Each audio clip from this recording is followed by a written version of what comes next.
It's time for Tuesday Night Live Chat with Brian S. Red and John Young. Good evening and welcome to Tuesday Night on DJN TV. This is the time where your life is going to be blessed and enhanced by the knowledge of Brian S. Red and Jay Brannan. Wow. Thank you. What a great intro. Yeah. Under promise. Happy Cinco de Mayo, by the way. Yes. It was Taco Tuesday, wasn't it? Yeah. And it's happy. And here's the funniest part. We've waited so long for Cinco de Mayo to be on Taco Tuesday. And what ruined it? Something called Corona. Yeah.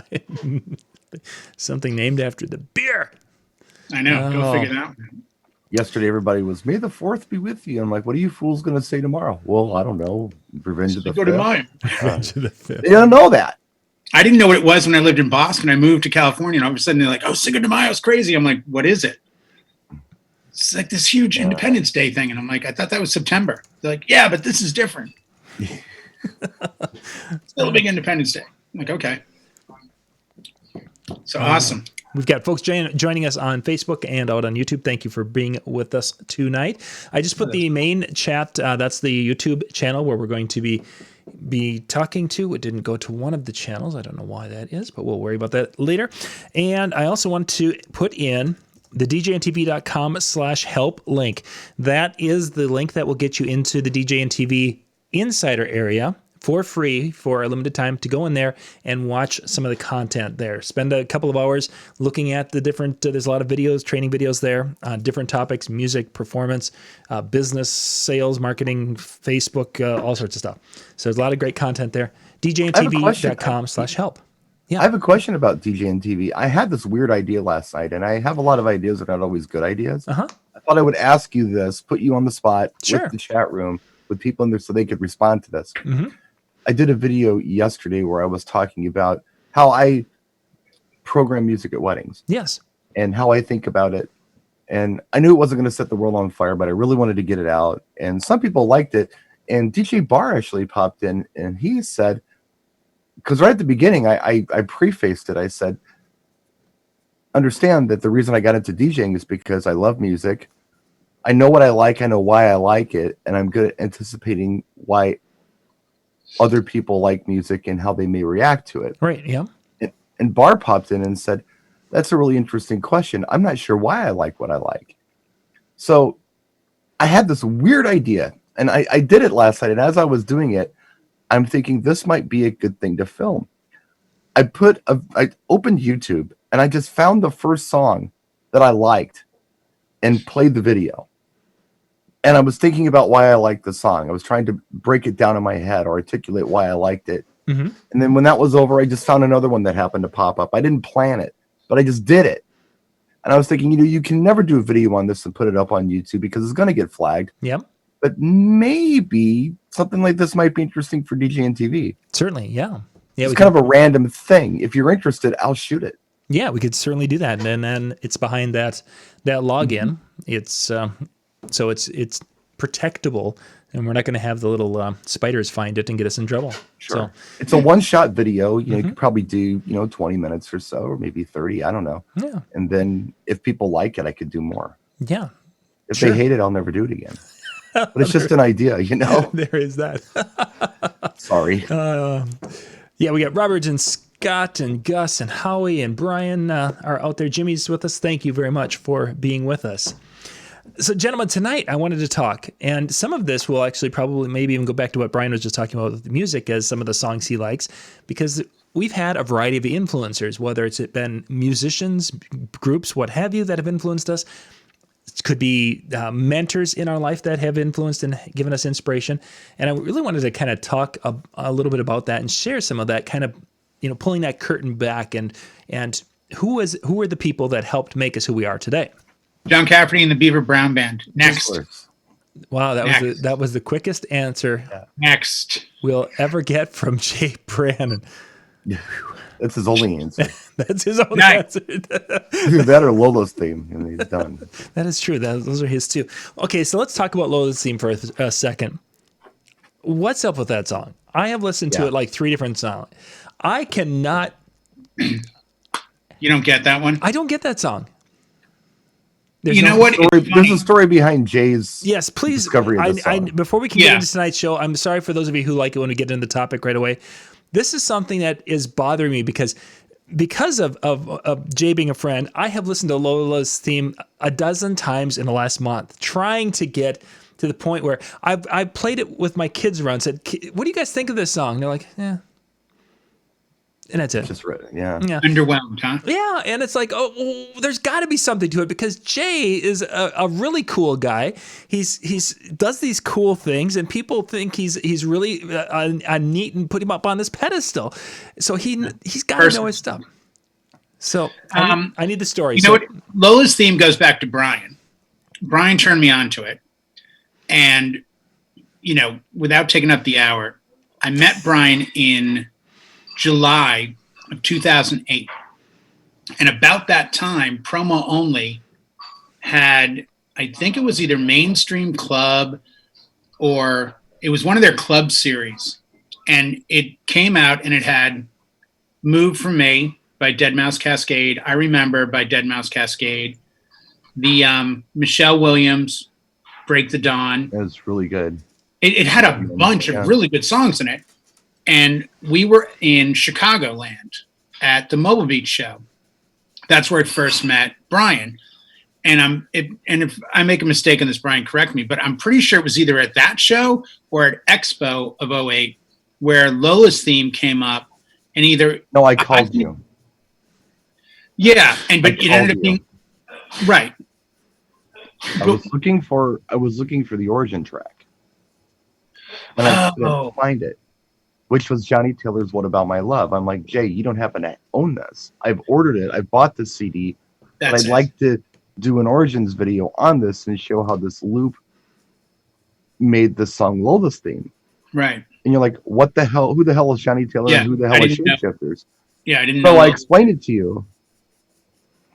And that's, and the rest is history. The rest is history. You just were like, I'm in love. I love it. This is amazing. It's one of those tracks that just hits me the right way where I'm never bored of it and I can hear it a million times. I DJ'd in the driveway last Friday. And I just put up on Facebook and my community, I'm bored and I'm a DJ and I'm going to DJ in the driveway. And I think we probably had, 50, 75 people come out. Wow. But walking by, biking by, whatever. And I spun from like 4 to 7. And I'm doing it this Friday from 5 to 8. And I played Lola's theme at some point. The Deadmau5 I Remember thing is I didn't like to fly back then. And I used to get very anxious. So I have a little MP3 player from Nexstar because I didn't want my phone to die. And it happened to be a track, a 10-minute version that I put on there. And I listen to it every time I travel. So every time I hear it now, I have a memory of everywhere from Tokyo to Atlantic City to Vegas to LA to Boston, Florida, wherever. And it speaks to that. If you can find a great song you really like, work it into the rotation of every time you do something, that track comes up. I just drove to Las Vegas in 1995, and I happen to have a cassette tape of Dire Straits on Every Street. We're Calling Elvis. I can't remember the title of the album, but I know the tracks. And as I'm driving through the rain at night in the desert, the song Planet New Orleans came on. Get to Vegas, had a great time, came home like up $20. And the next time I went, I'm like, oh, I should listen to that song again. I remember in the desert how cool it was in the dark. And now you can ask Christian, Michelle, the kids, every time I go to Vegas, at some point as I get close to Las Vegas, I put on that track because I've got memories of driving my convertible through the desert, listening to the whole CD. And that's where music takes over. Every time I hear Lola's theme, Brian comes to mind, shows come to mind. I think it's amazing when you can take something that gets you away from the situation, but also brings you into other situations. I mean, I'm sure there's tracks that we all have that you listen to them and they remind you of people and places and things. I think it's not only special, but I think it's important to have those. Mm-hmm. And it doesn't matter what it is. It's kind of like when you ask a bride and groom, do you have a song? I had a couple about 6 years ago, and they were going to play Stevie Wonder, Ribbon in the Sky.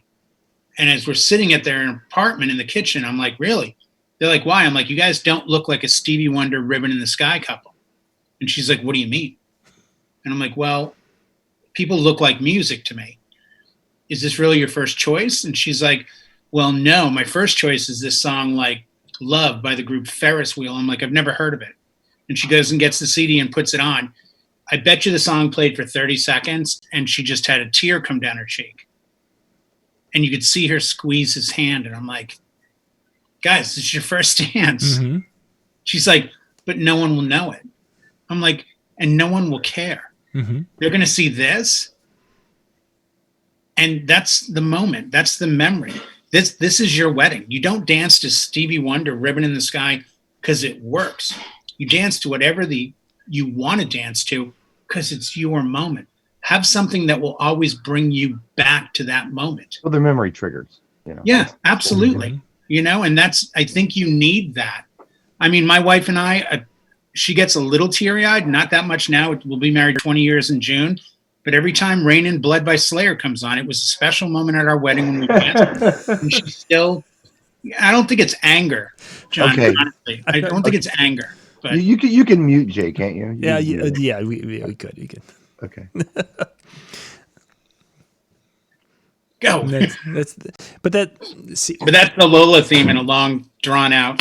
That's the inspiration side of why that how music affects a person, and it inspires you or brings those memories back and such of those times and of those moments. So I think that's important. I think every show we do, we pick up new music. And Brian and I have had this discussion for 12 years, 4 or 5 times a year, just it shows how we don't focus enough on music. Mm-hmm. I mean, I'm in a room, I don't know if you ever heard of it, John. It's called the DJ Chill Room. No, tell me more. This amazing guy, John Young, who's got Disc Jockey News TV, has been kind enough to set it up for us. And people are in there 7 days a week. And it's not only a great emotional support to get us through these tough times, but it's also a great logistical support because we discuss talent, technique, tips, tricks, music, things. And I don't think I've been in there one night where I didn't pick up a new song. Because you've got 7, 8, 9, 12, 15 DJs who all do the same job, but all do it differently. We're like chefs in that we create. But if you go to a restaurant, they're going to make a steak. If you go to a wedding and I get 10 DJs, we're all going to pick the next song differently. And, that's a lot of what I think makes it inspirational. I mean,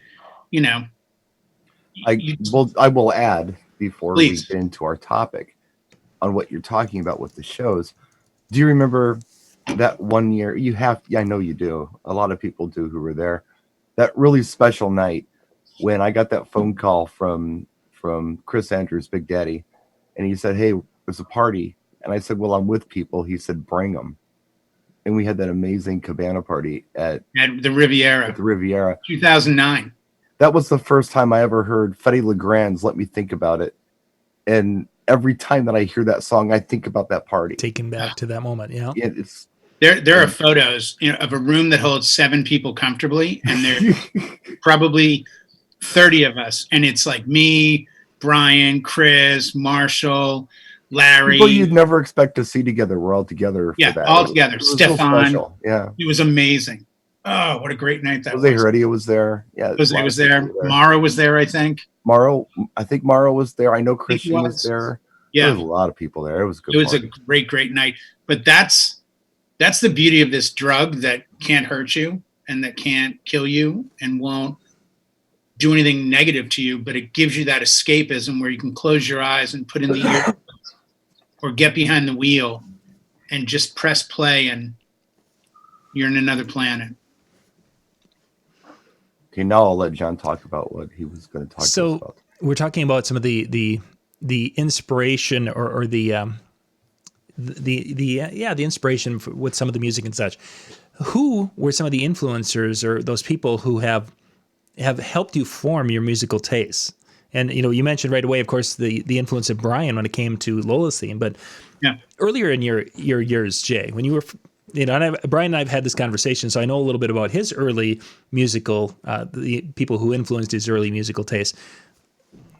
For yourself, who was that person who kind of helped you influence that?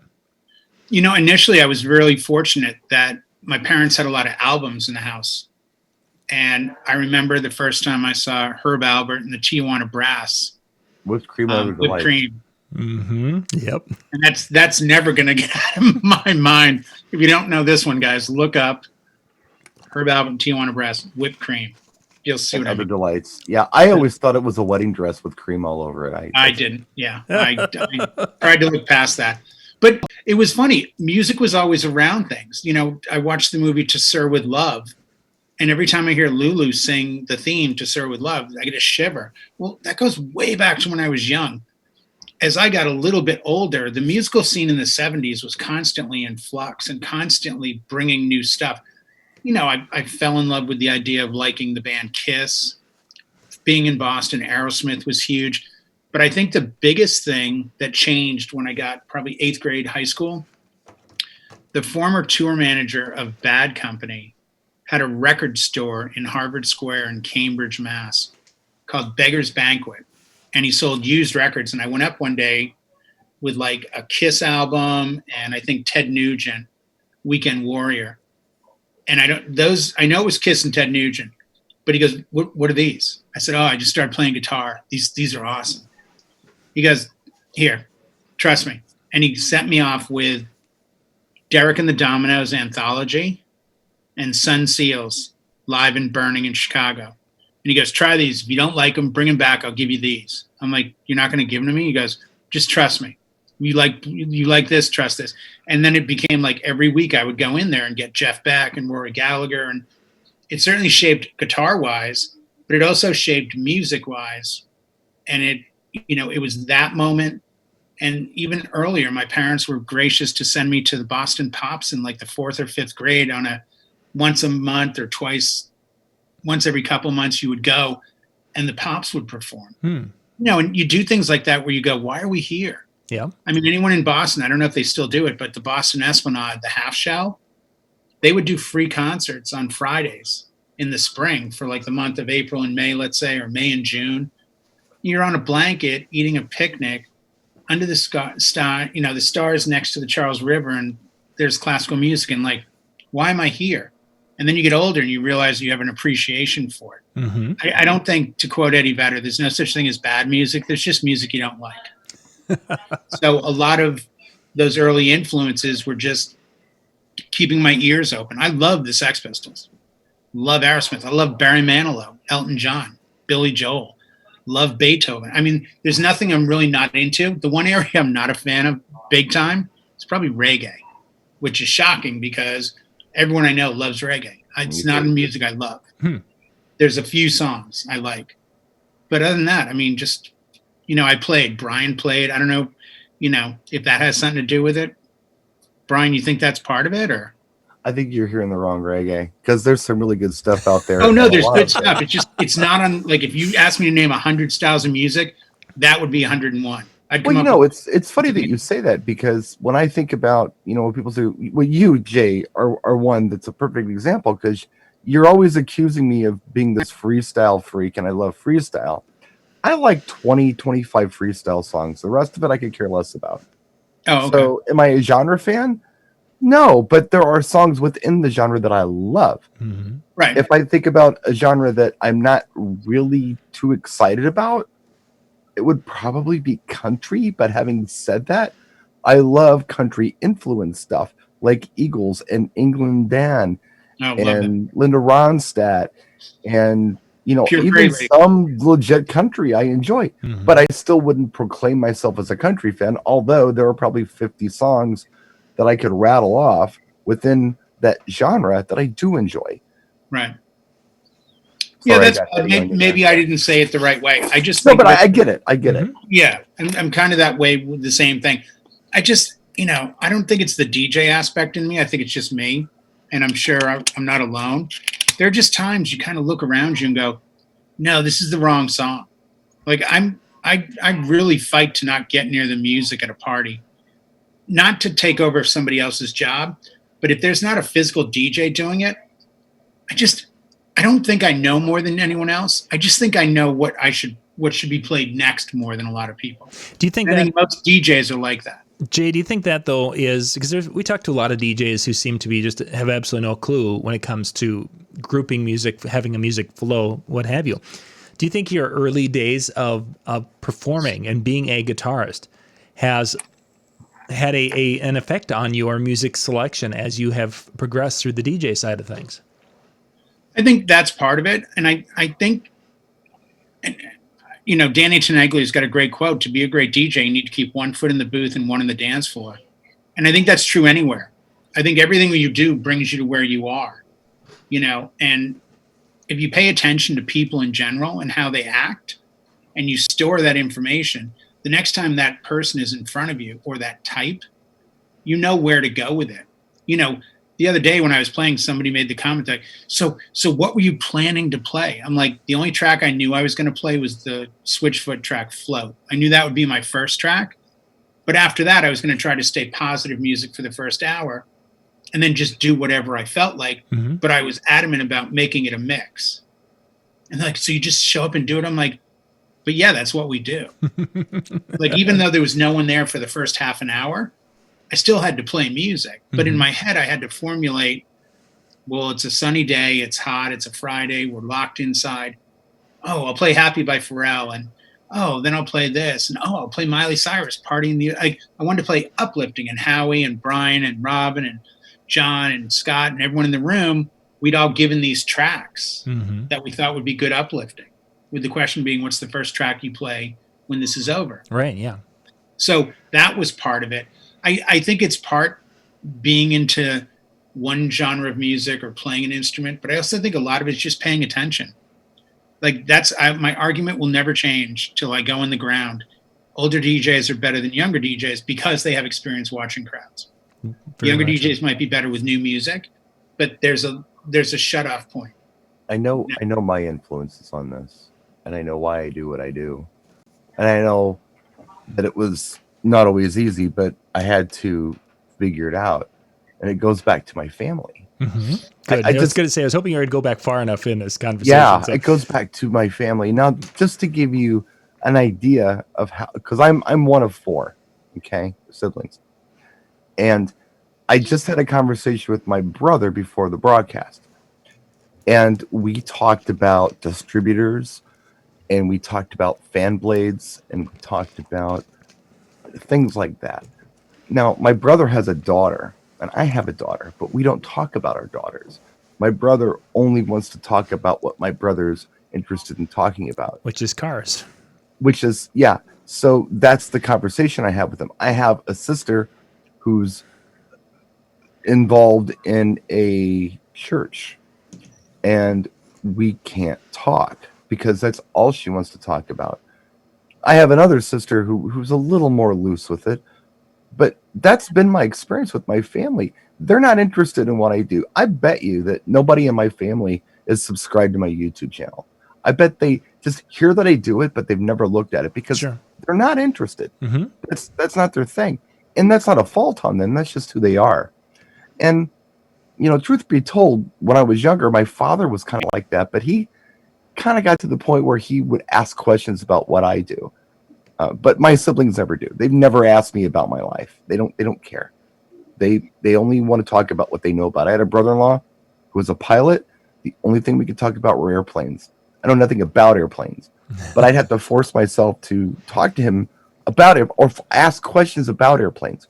It was incredibly uninteresting to me because, well, I mean, I don't mind talking about airplanes, but if that's all we can talk about, or, I almost dread it. Oh God, I have to go talk to this guy and it's going to be about airplanes. And at any rate, when I was young, I remember being in the car. We had an LTD station wagon, probably like a 74 or whatever. Mm-hmm. Yep. And there were many a times when all 6 of us, mom, dad, and the 4 kids were in the car. So I've told this before. Mom, disco, R&B, top 40. That's her thing. Still her thing. My dad, tin ear, country. Nothing but. My big sister, pop standards. Barry Manilow, Linda Ronstadt, Sean Cassidy, Neil Diamond, Elton John. My brother, balls to the wall metal, Van Halen, Ted Nugent, Led Zeppelin, anything hard and aggressive. That's his thing. My middle sister was kind of into more of the edgy rock, but on the pop side of things.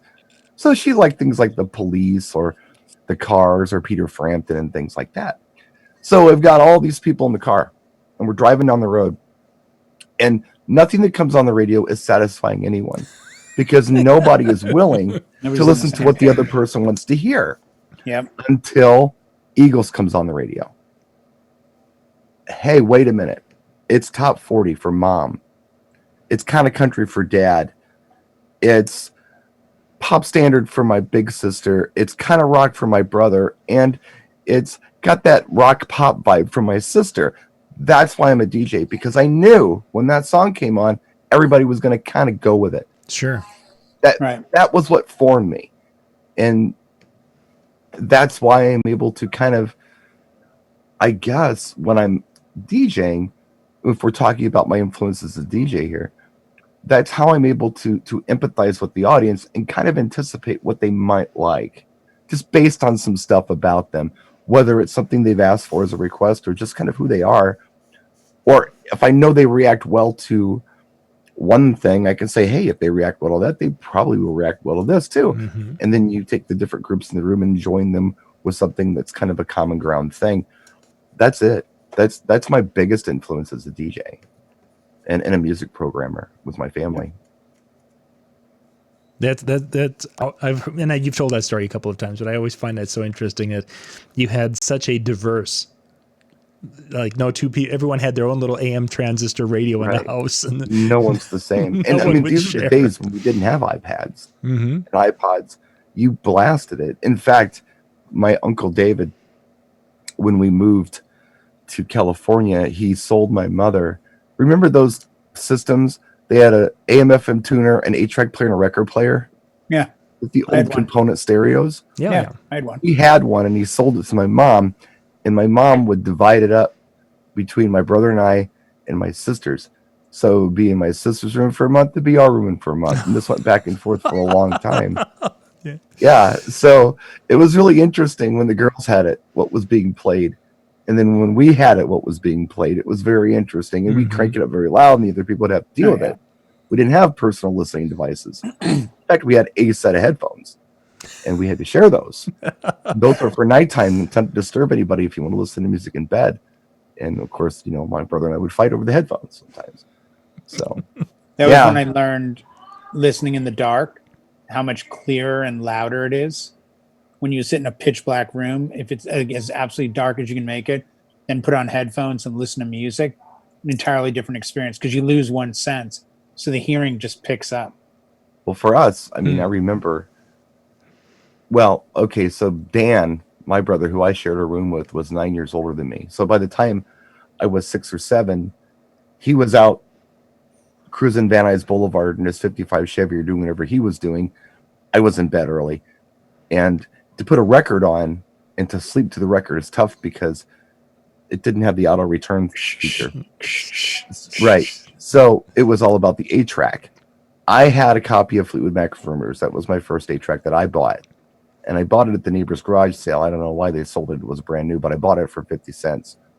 But we also had the Cars' first album. We had Frampton Comes Alive. Great album. History, America's Greatest Hits. Great album. That was something that I played over and over and over again. Elton John's Captain Fantastic. Good. Love it. There were several 8-tracks that were just in rotation. Eagles Hotel California. They were just in rotation in the house. So whoever had the stereo would then take the 8-tracks too. Yeah. I think they only come out at night.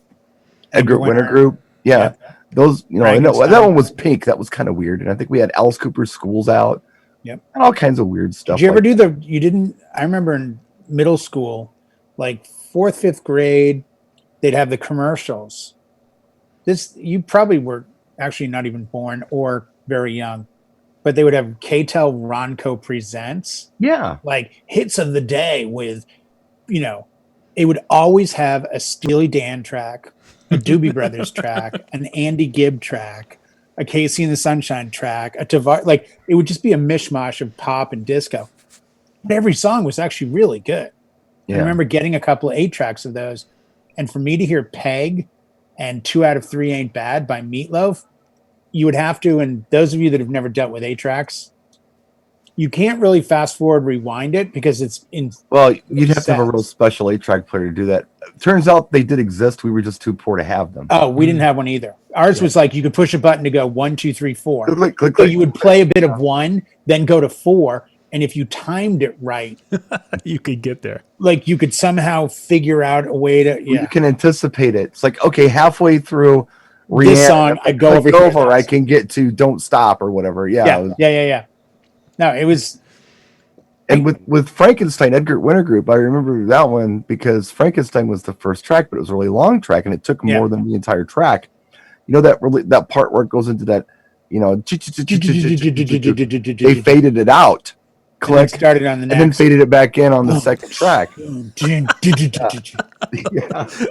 I think the other thing, John, is, and what we're not mentioning, and it would have changed both our lives dramatically, is exactly what we're using to communicate tonight.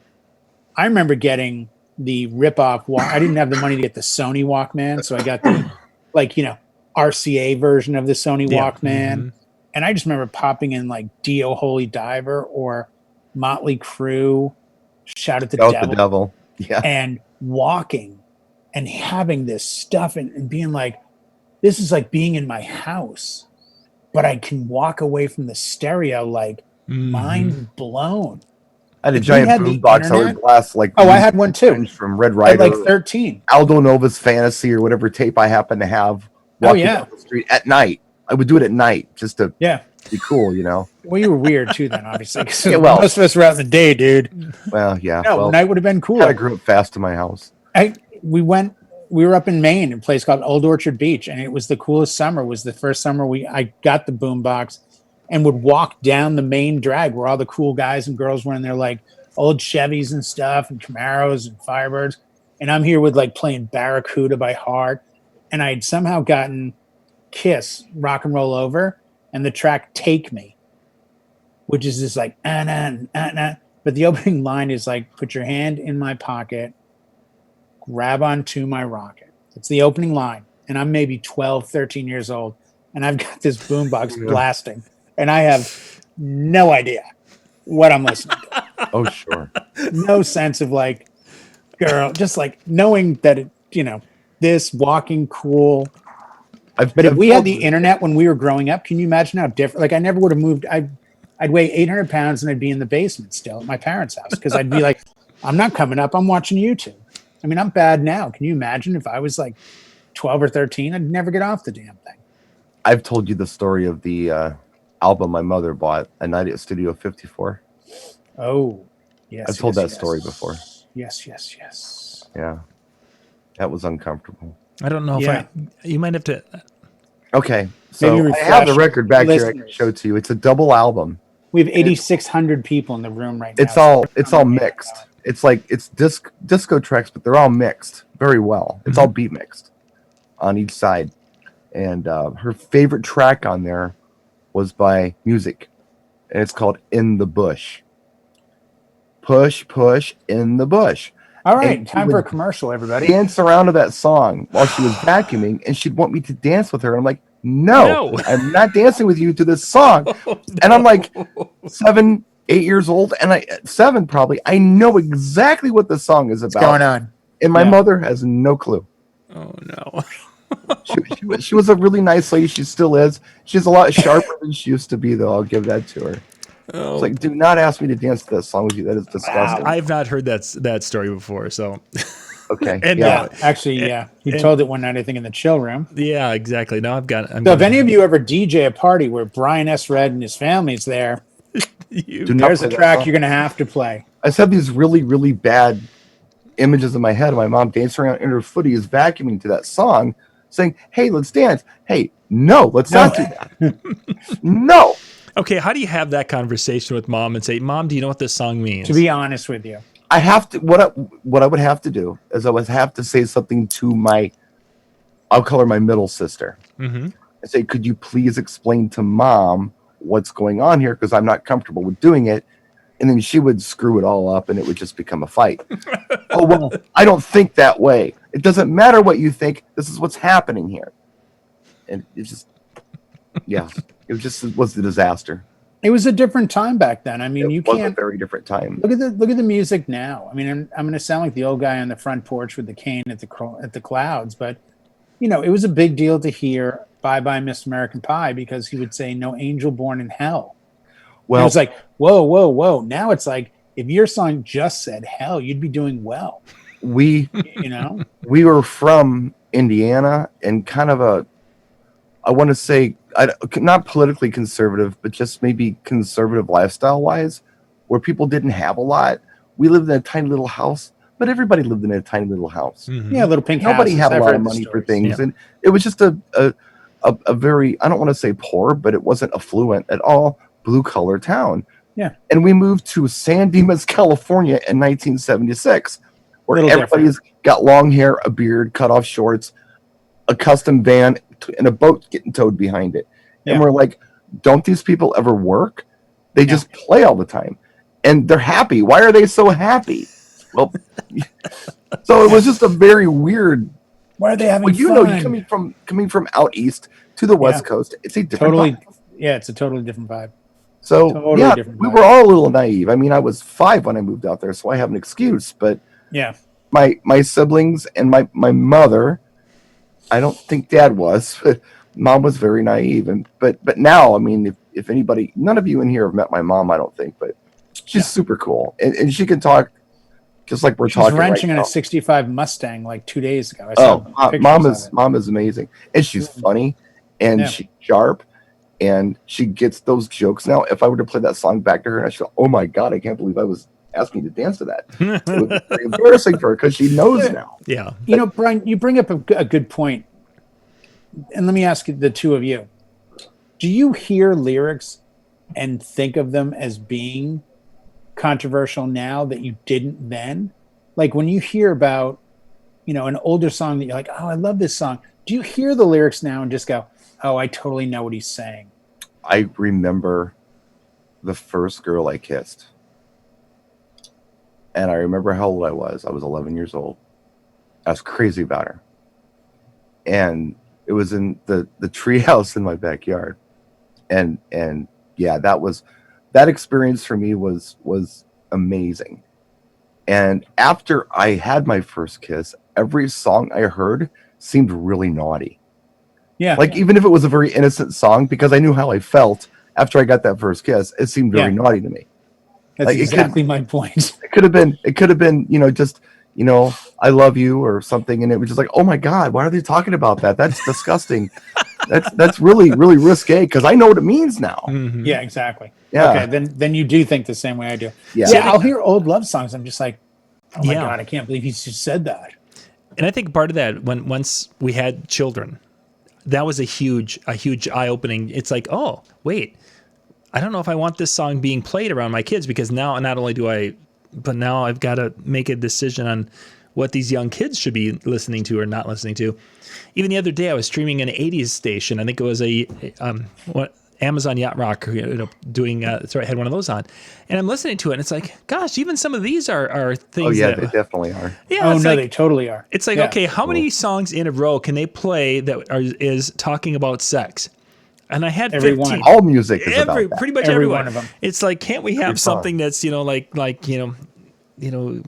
it was innuendo and poetic, so it was Oh, okay. yeah, exactly. Yeah, Past the but censors. That was the beauty about it. I mean, they had the limitations, but because of the limitations, they had to be creative, and they were, and that made for beautiful music. Where now they've kind of let up on it, and now it's just like in your face. It's totally in your face. It's not poetic. But I remember giggling when I heard that's poetic. Starland Vocal Band. Like, Afternoon Delight. seriously?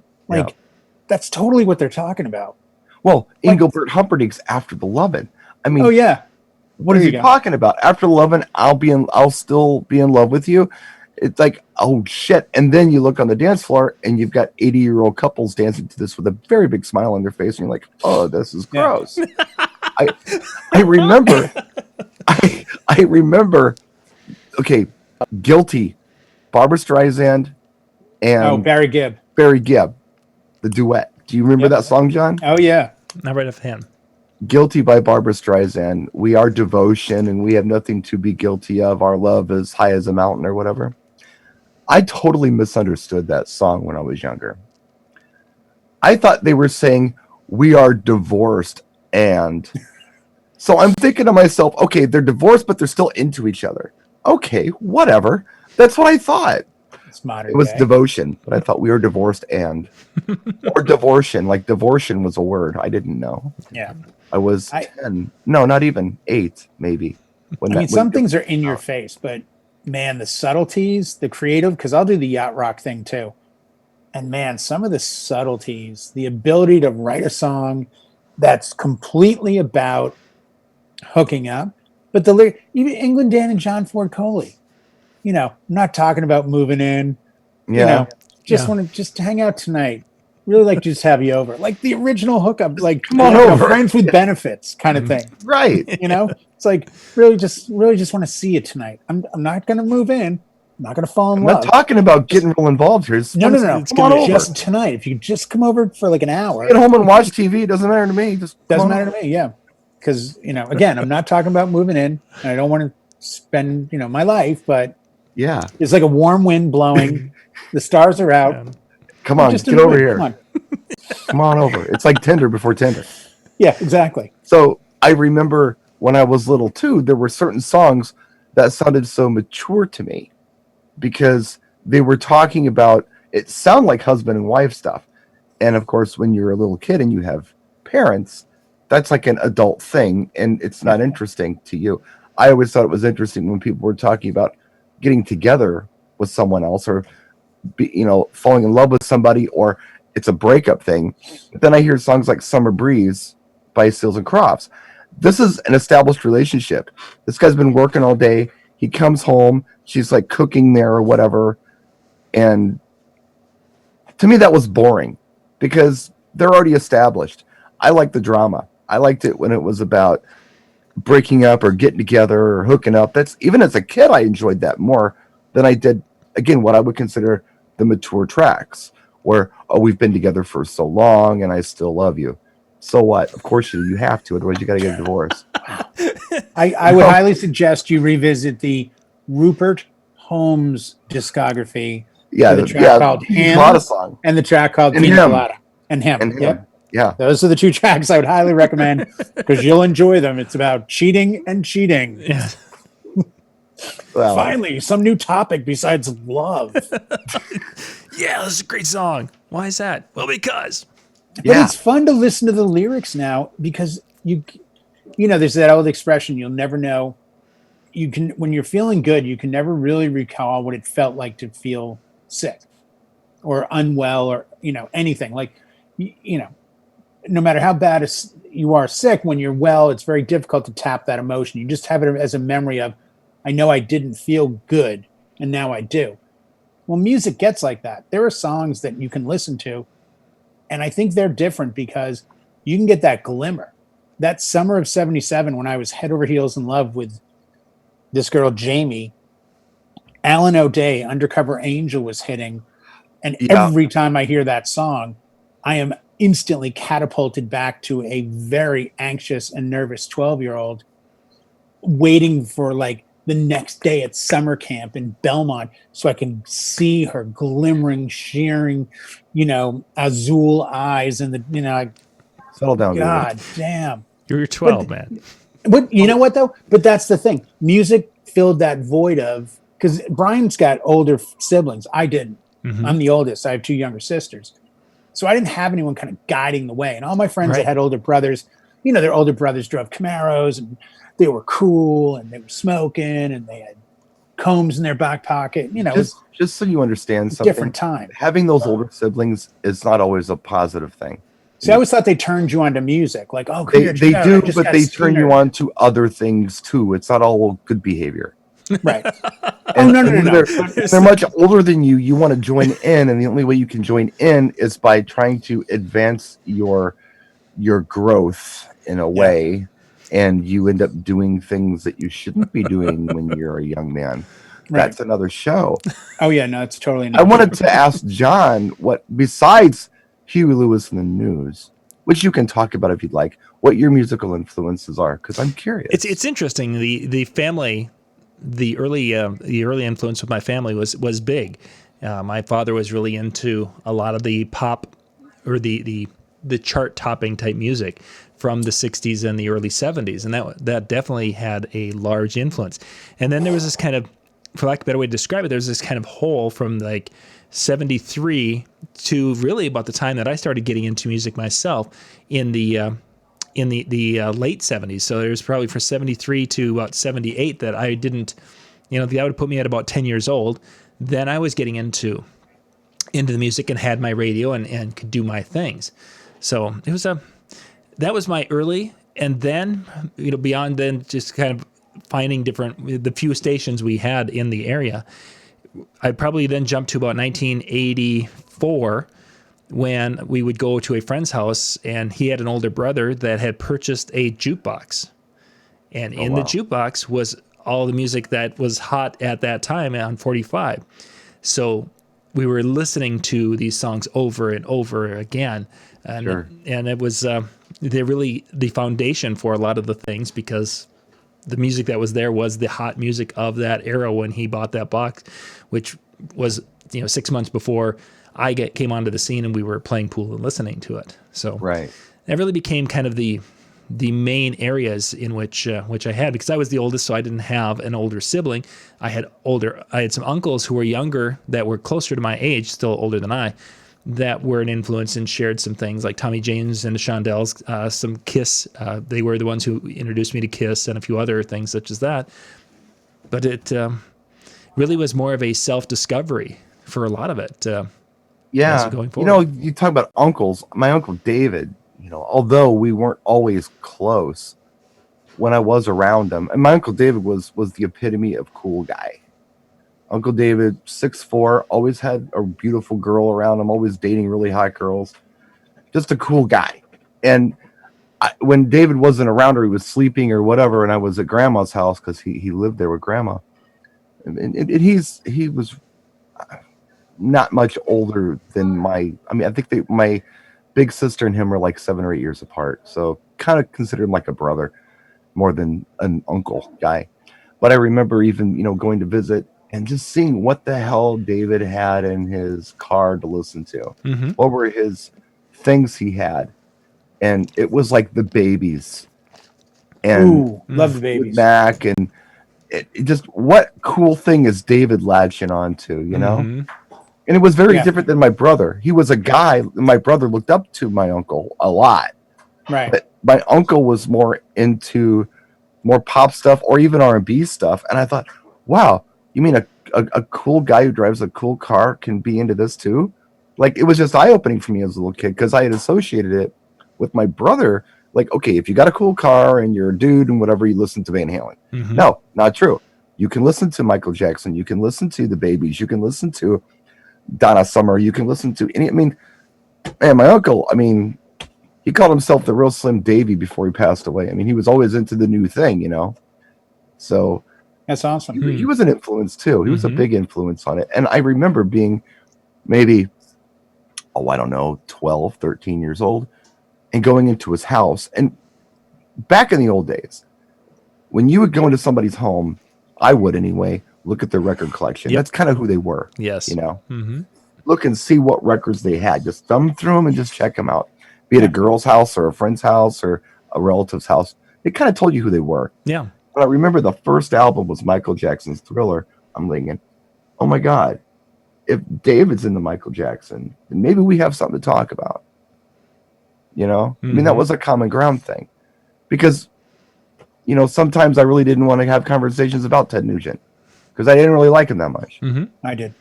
Cat Scratch Fever was okay, and so was Stranglehold, but when it gets into Wang Bang, Sweet Poontang, and the double Wang album Cat Scratch Fever, I don't care Double about. Live Gonzo.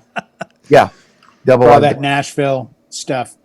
No, and the other thing we're not even touching on, I think you start at home, you pick up what your family has, and again, being the oldest, it was the, folk of the 60s or George Shearing jazz and, Billie Holiday and Ella. Like, at the time, not thinking this is cool, and then moving forward. But that high school period for me, I just remember that the K-Tel Ronco thing up to about 78. And then all of a sudden, 78, 77, 78 forward, it was like I couldn't ingest music fast enough. Yeah. I remember a kid in high school having a Rush belt buckle. I'm like, that's Who? cool. What is that? Oh, Rush, this band. And he brought in All the World's a Stage. And I dropped the needle on the first track, which I think is Anthem. And it's, ladies and gentlemen, please welcome home Rush. And just, because at least for me, before you become a little older, do you know what I'm talking about, guys? When you're still not knowing of the other that this was in my head. Every song and every note became, this is what kissing a girl is going to be like, or this is what, getting married someday will be like. And there's a lot of joy in that. And I almost feel it's too bad now because like I was dying to go to concerts. I was dying to go get a new album. My kids don't even own music. There's no need. They have YouTube Premium and music comes to them. They don't have to physically go to music. I remember being like maybe 8 or 9 years old, and there was a guy across the street who looked exactly like Dennis Quaid. He was a cool guy. His name was Jan. And Jan's like, he's like, hey, Brian, you need to check this out. And he handed me a copy of Rush's 2112. I remember that. And bringing that home out, it's like, here you go, Jen. What else you got? And he gave me something else. Jen was just turning me on to all this cool stuff. Right. Little kid that I wasn't getting from anybody in my family, and certainly wasn't being played on the radio in Oklahoma anywhere. So I was discovering things, through anybody who was into music. I remember my brother went to the Army, and my brother was kind of the guy who would take me around and do things with me. My dad was working, whatever. So he told his friends, once in a while, you got to go get Brian and take him to Sonic and get a Coke or something, because he's going to get bored sitting there. And he had this friend. Oh man, I forget the dude's name. This is terrible. Brian. His name was Brian. That's right. Because there's 2 Brians my brother hung around with. And Brian had money. And he was back and forth between where we lived in Corpus Christi, Texas. And Corpus Christi, Texas might as well have been New York City, because that's where you could get stuff from the outside world, outside of our isolated little 30,000 people town in the middle of nowhere. And he took me to his house. Because he had his own place. He was a young guy, but he had his own house. And he had one of those record players that you could play a record vertically. Mm-hmm. He's like, check this out. I just got this. It just came out. And he puts it on, and it's Hungry Like the Wolf. It's the Rio album. I'm hearing it for the first time. He's like, this just dropped. And this was... God, this had to have been like fall of 82 or something. I was going to say 82, 83. But it was brand new. I don't think it was. It wasn't a hit yet. And I remember like riding my bike to the little record store in town like every week. I need Duran Duran, Hungry Like the Wolf. What are you talking about, kid? We don't know what you're talking about. It's like, no, it's a really hot song. This Duran Duran. Hungry Like the Wolf. Is that a children's song? You have a name for it? It's a really cool song. It took a month to get it. And was his imported? Yeah. Okay. Yeah, I mean, he was a cool guy. He was into stuff that my brother wasn't into. But back then, you got to remember that Hungry Like the Wolf, to anybody who heard it for the first time, that was on rock radio. That was on the same radio station that was playing, Van Halen and Red Rider and like that kind of stuff. It wasn't. It got mixed. It was Ozzy Osbourne was being played back to back with Duran Duran. Right. Oh yeah. The Diary of a Madman album or whatever. The big station in Boston that I actually worked on for a little while, WBCN, then was the station that would do Aretha Franklin into the Ramones, into Aerosmith, into Duran Duran. Like the programming was great music. Yeah. And I actually just real quick thought of one incident. I was cutting lawns, and in April of 79, I believe, I ended up going to the local music store, and on one day coming back with 2 vinyl albums. One was The Police, Outlandos D'Amour, and the other one was Cheap Trick, live at Budokan. Dropping the needle and going side 1, side 2, side 1, side 2, side 3, side 4, and just never, just thinking, I can't imagine anything in life will ever be as good as just doing this. And I think that's where when people hear us talk about music, it's very difficult if you don't have a passion, and not even just for music, but if you don't understand the circumstances of us working to get what everyone takes for granted today, and that is the availability of this amazing stuff. You know, you're talking about YouTube. How many hours I don't want to even look at my history. The hours I have spent one song, which trails into the next. Before you know it, you're like down this rabbit hole of Robin Trower hits, and you're like, how did I end up here? Like I started off with this, and I'm doing a 3-hour like Allman Brothers jam of Sweet Melissa. Like, where did I go left when I thought I was going right? But it's beautiful journey. I can remember hearing a song that I loved, and I mean, we're talking about, you know, the 80s, I guess, when I was younger. And although I loved it, I couldn't wait to hear what was next.